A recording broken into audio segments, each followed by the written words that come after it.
नागपुर में एक सिरफिरे ने 60 साल के बुजुर्ग सिक्योरिटी गार्ड की फावड़े के डंडे से वार कर बेरहमी से हत्या कर दी। हत्यारा बुजुर्ग पर उस वक्त तक वार करता रहा जब तक बुजुर्ग ने अंतिम सांस नहीं ली। मृतक स्क्रैप दुकान में सिक्योरिटी गार्ड का काम करता था। यह सनसनीखेज वारदात नागपुर के वाटोड़ा थाने के तहत सामने आई है। मृतक अब्दुल रहीम शेख, जो वाटोड़ा रिंग रोड स्थित स्क्रैप दुकान में सिक्योरिटी गार्ड का काम करता था। वहीं आरोपी तुमसर इंदिरा नगर निवासी आकाश योगेश नानवरे हैं। डीसीपी रश्मिता राव के अनुसार आरोपी को गोंदिया के तिरोड़ा से उसकी मौसी के घर से हिरासत में लिया गया। यह वारदात 14 जून को तड़के 1:40 पर हुई थी। आरोपी के खिलाफ हत्या, सेंधमारी सहित 6 से अधिक मामले दर्ज है। आरोपी भंडारा के एक मामले में जमानत पर बाहर था। मृतक के दामाद की वाटवाड़ा रिंग रोड पर दानिश स्क्रैप नामक कबाड़ की दुकान है। इस दुकान पर मृतक अब्दुल रहीम बतौर सिक्योरिटी गार्ड काम करते थे। 13 जून की रात 12 बजे अब्दुल रहीम सोने गए, जिसके बाद वे फिर कभी नहीं उठे। मौके पर हत्या के इरादे से पहुंचे आरोपी ने फावड़े का डंडा निकालकर अब्दुल रहीम के सर पर 7 वार किए। इसके बाद उन्हें उठाकर उनके पलंग के नीचे छिपाकर वो जाने लगा। इस दौरान रोजाना की तरह दामाद रात को दुकान पर आए। आरोपी उन्हें उसकी गाड़ी खराब होने से पाना मांगने के लिए आने की जानकारी देकर वहां से भाग निकला। वहीं कार में एक और आरोपी साथ में होने की आशंका जताई जा रही है। पुलिस उसकी भी तलाश में जुटी हुई है।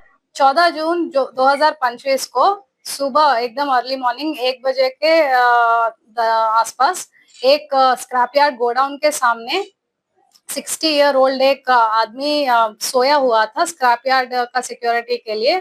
तो उसको एक सिक्योरिटी गार्ड का यूनिफॉर्म पहना हुआ आदमी वहां स्क्रैप यार्ड के सामने जो टूटा हुआ फावड़ा लेके उसके सर पे 7 बार मार के उसको जख्म किया। मर्डर का उद्देश्य उसके पास था ऐसा दिख रहा है। तो उसके जख्मी का जो जवाई है वो टाइम पर सीन पे पहुंचा था, क्योंकि वो रेगुलरली 2 बजे के आसपास अपना सासर वहां पे कैसे सोया हुआ है, सेफ है कि नहीं देखने के लिए आता है। तो उसने तुरंत जख्मी को हॉस्पिटल मध्ये पहुंचाया, लेकिन वो कॉन्शियस मध्ये नहीं था, तो उसके तरफ से कोई क्लूज नहीं मिला। लेकिन जो जवाई था उसने पुलिस को बहुत कुछ इन्फॉर्मेशन दिया। लकीली उसके स्क्रैप यार्ड के पास 3 अच्छा कैमरा भी उसने लगाया था, HD कैमरा, जिससे हमको पूरा एविडेंस का एकदम क्लियर कट दृश्य दिखा था। उसमें ऐसा दिखता है कि सिक्योरिटी गार्ड यूनिफॉर्म पहना हुआ आदमी फॉर्च्यूनर गाड़ी में वहां पे आया था। रोड क्रॉस करके जख्मी जो हुआ था अब्दुल रहीम 60 वर्ष, उसके पास में जो बेड पे सो रहा था उसके पास में जाके बैठा था। पूरा एरिया को ऑब्जर्व किया कि कोई आ तो नहीं रहा है, कोई मुझे देख तो नहीं रहा है। वो सब ऑब्जर्व करके बाजू का फावड़ा उठाया और उसको 7 बार मारा। मारने के बाद उसका पॉकेट्स चेक किया, बट उसके जो हाव भाव था आरोपी का, वो सब देखने से हमको ऐसा लगता है कि वो चोरी के लिए या फिर कोई सामान के लिए वहां पे आया नहीं था। वो एक मर्डर का उद्देश्य से आया, बॉडी ऑफेंस करके वहां से जाने के लिए आया। क्योंकि वो एग्जैक्ट लोकेशन पे आके जो आदमी था उसके आसपास एरिया ढूंढा, थोड़ा 1 सेकंड के लिए वेपन को भी उसने ढूंढा।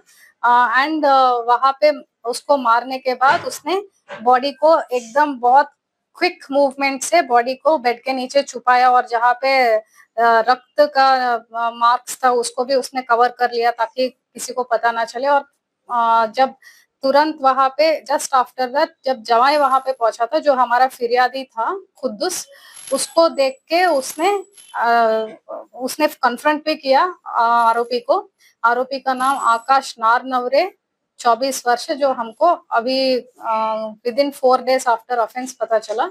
तो उस फिरियादी ने आरोपी को कन्फ्रंट किया, तो आरोपी ने उसको झूठ बोला था कि मेरा गाड़ी खराब हो गया था, तो मैं इधर एक गाड़ी ठीक करने के लिए कोई इंस्ट्रूमेंट है क्या वो ढूंढने के लिए इधर ये आसपास आया था बोल के तुरंत वहां से भाग के जाता है।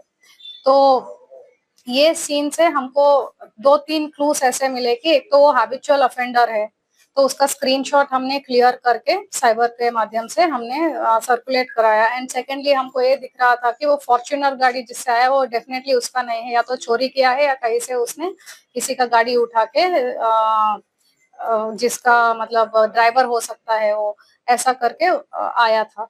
एंड थर्ड है जो सीसीटीवी एविडेंस। तो सिटी मध्ये अनफॉर्च्युनेटली मेजॉरिटी कैमरास जो सीओसी के है वो ऑफ है। तो हमने ज्यादातर प्राइवेट कैमरास के हेल्प लेके उसको जंक्शन टू जंक्शन ट्रैक करते हुए फाइनली एलईडी चौक के पास उसका फॉर्च्यूनर गाड़ी पार्क करते हुए दिखता है और वहां से वो उतर के फरार हो गया था। बट वहां पे हमने इन द डे टाइम 14 तारीख का जो इवनिंग के आसपास हमने पूछताछ किया तो पता चला कि और वहां के लोगों को इसका फोटो दिखाया तो पता चला कि वो उधर ही सिक्योरिटी गार्ड बोल के एक प्राइवेट घर के पास काम करता था। एंड वो 6 से 7 महीने पहले से वहां पे काम पे लगा था। तो हमने सिक्योरिटी एजेंसी के जो मालक है उसको भी बुला के इंटरोगेट किया। उससे और थोड़ा डीप में जाने के बाद पता चला कि हमने जब पूछा कि ऐसा जो हैबिचुअल ऑफेंडर सर का आदमी को आप कैसे काम पे रखा, तो पता चला कि वो सिक्योरिटी एजेंसी के पास लाइसेंस ही नहीं है। तो उसने पुलिस वेरिफिकेशन या बैकग्राउंड चेक करने का कोई कष्ट उठाया नहीं था।